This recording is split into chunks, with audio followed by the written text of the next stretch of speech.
মাগুরার বোরো ধান থেকেই জেলার ৮০% চাহিদার পূরণ হয়। এ নিয়ে আরো জানাতে সরাসরি যুক্ত হচ্ছেন সহকর্মী পঙ্কজ রায়। পঙ্কজ, এই বছর ধানের ফলন কেমন দেখছেন? ধন্যবাদ ইশিকা। আমাদের দক্ষিণবঙ্গের ভিতর সবচাইতে অন্যতম ছোট জেলা হলো মাগুরা। এই মাগুরা ছোট জেলা হলেও এর প্রধান কৃষি নির্ভর এলাকা আমাদের এই মাগুরা জেলা। যার কারণে আমাদের এলাকায় কোনো শিল্প কলকারখানার বেশি না থাকায় আমাদের জনপদ মূলত কৃষি নির্ভর। এবং মাগুরায় যে বোরো আমন বোরো চাষ হয়, এই বোরো চাষের কারণে মাগুরার ৮০% খাদ্যের উৎপাদন এই বোরো চাষের মাধ্যমে আমরা পেয়ে থাকি, এবং অন্যান্য রোপা আমন থেকে আর 20%-এর কভারেজ হয়।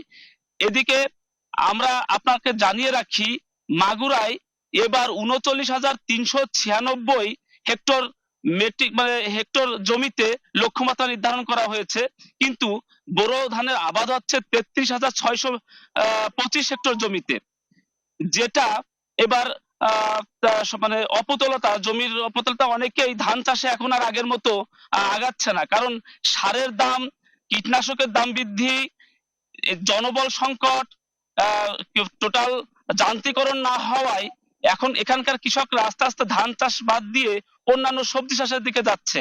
যতটুকু তারা ধান চাষ করছে নিজের খাবার সংসারের খাবারের জন্য তারা ধান চাষটুক করছে।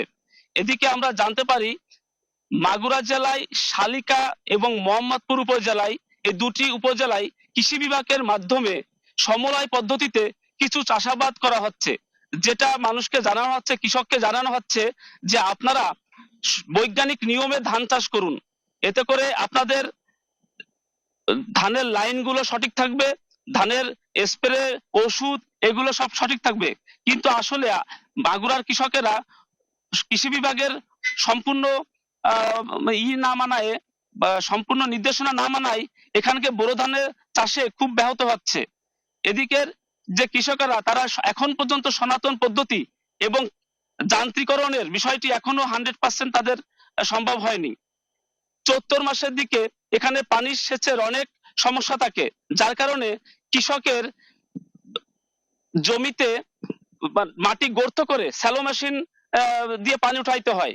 এখানে এখানে সব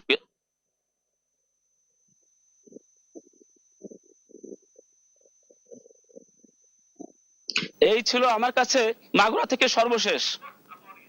পঙ্কজ, অনেক ধন্যবাদ আপনাকে।